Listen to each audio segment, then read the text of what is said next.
کو ساتھ ٹچ دیتے ہیں یا کرتے ہیں تو وہ ایکچوئل تو ایک ان کا جو روٹین ہوتی ہے چیزوں کو ارشد صاحب یہ 4 لوگوں کو مار کر ڈیرے کے باہر پھینک دینا یہ اپنے آپ میں بہت بڑی بات ہے. آپ یہ ایسا ہے یا نہیں ہے یہ بتا دیں.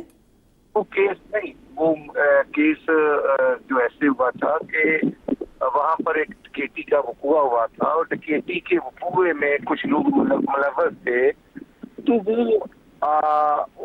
جو پولیس انویسٹیگیشن کر رہی تھی وہ ان کے حوالے سے کوئی بات ہو رہی تھی اور ایز سچ اس میں میرے ساتھ ان کا مجھے کی ہے اور نہ ہی میرے ساتھ کوئی ایسی بات ہوئی ہے.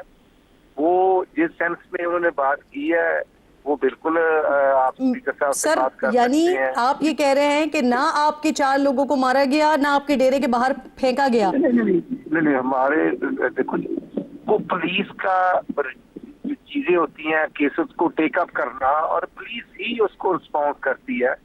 ایز اے چیف وپ میں تو نہیں کر سکتا، نہ میری کیپیسٹی ہے. سر میں تو آپ سے یہ پوچھ نہیں رہی نا کہ آپ ٹیک اپ کریں گے معاملے کو یا نہیں کریں گے، میں تو آپ سے یہ پوچھ رہی ہوں کہ ایسا واقعہ آپ کے ساتھ ہوا یا نہیں ہوا جس کے بارے میں اسپیکر صاحب نے بتایا آپ کا حوالہ دے کر کے آپ کے ڈیرے کے لوگوں کو مارا اور آپ کے ڈیرے پر پھینک دیا.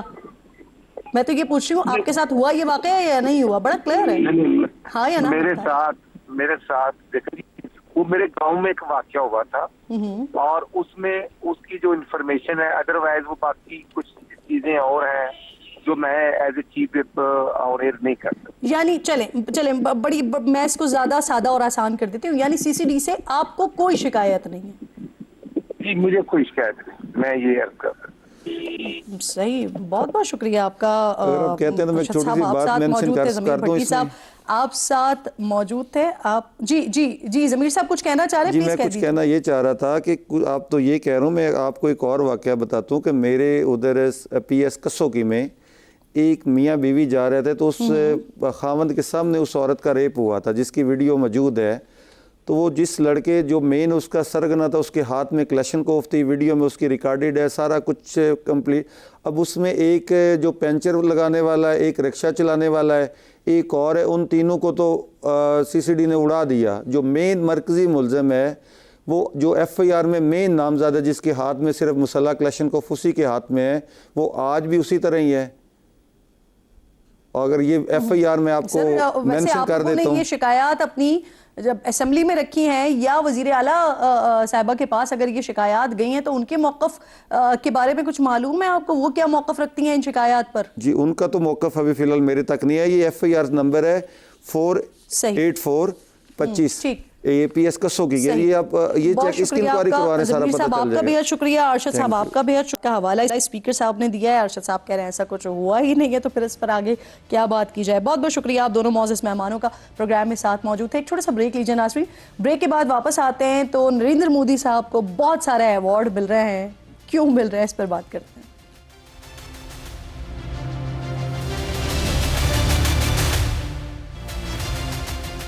پروگرام میں ایک بار پھر آپ کو خوش آمدید کہتی ہوں ناظرین. آپ اسے کوئی بھی ایوارڈ دے دینا یہ دوڑا چلا آئے گا.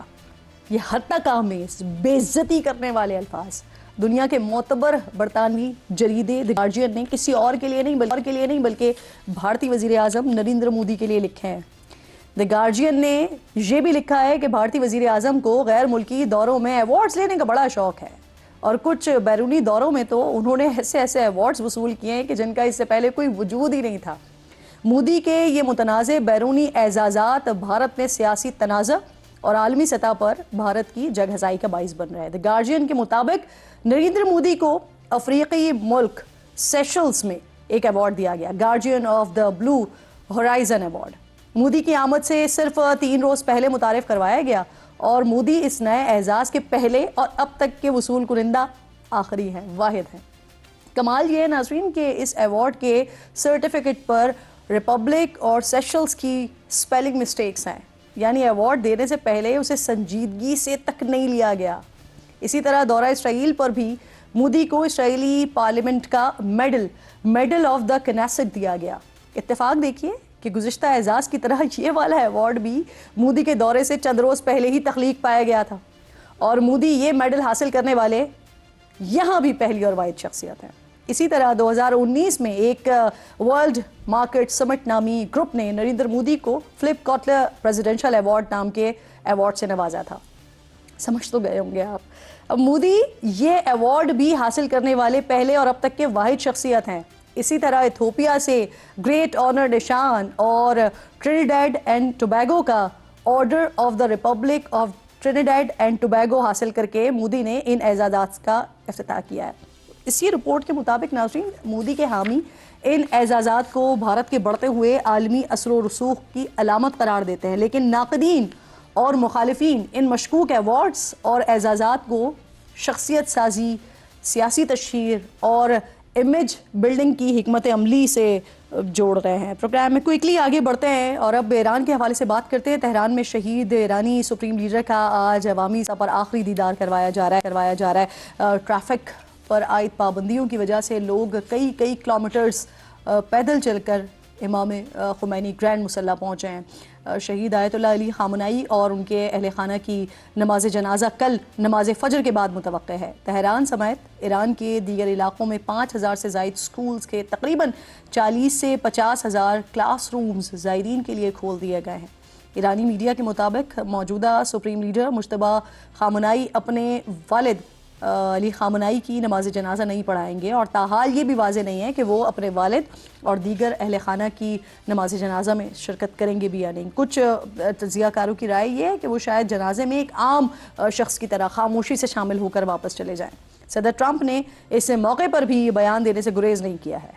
امریکی صدر کہہ رہے ہیں کہ آخری رسومات کے لیے ایران کو 1 ہفتے کی چھٹی دی ہے کیونکہ ہم اچھے لوگ ہیں. سوگ کی فضا کے دوران ایران میں ایک اور معاملہ اس وقت مرکز نگاہ بنا ہوا ہے. یہ معاملہ پچھلے دنوں ایران کے چیف مذاکرات کار اور پارلیمنٹ کے سپیکر باقر قالیباف کے سرکاری ٹی وی پر انٹرویو کے دوران اچانک روکے جانے کا معاملہ ہے. بعض ماہرین اس معاملے کو ایران کے اندر حکومت اور دیگر طاقتور طبقے کے درمیان امریکہ کے ساتھ مذاکرات پر اختلافات میں شدت کی علامت قرار دے رہے ہیں. کیونکہ ایرانی سرکاری ٹی وی وضاحت جاری کر چکا ہے کہ انٹرویو کی فائل میں مسئلہ تھا، نشریات رکنے کی وجہ فنی خرابی تھی، لیکن ایرانی پارلیمنٹ کی قومی سلامتی اور خارجہ پالیسی کمیٹی کے رکن مجتبی زرعی نے کہا ہے کہ قالیباف کی گفتگو سرکاری ٹی وی پر روکنے کے پیچھے ایک خودسر اور تخریب کار گروہ کا ہاتھ تھا. جبکہ باقر قالیباف کے سیاسی مشیر امیر ابراہیم رسولی نے پہلے سے ریکارڈ شدہ انٹرویو کے نشر نہ کیے جانے کو سرکاری ٹی وی کی انتظامی تباہی اور نااہلی اور نا تجربے کاری تک قرار دے دیا ہے. کچھ حلقے یہ کہہ رہے ہیں کہ ادارے کی انتظامیہ سخت گروہوں کے قریب ہے اور زیادہ تر انہی کی آواز کو نمایاں کرتی ہے. حالانکہ عام تاثر تو یہ ہے کہ قالیباف پاسداران انقلاب کا حصہ رہے ہیں اور اب بھی انہی کی نمائندگی کرتے ہیں.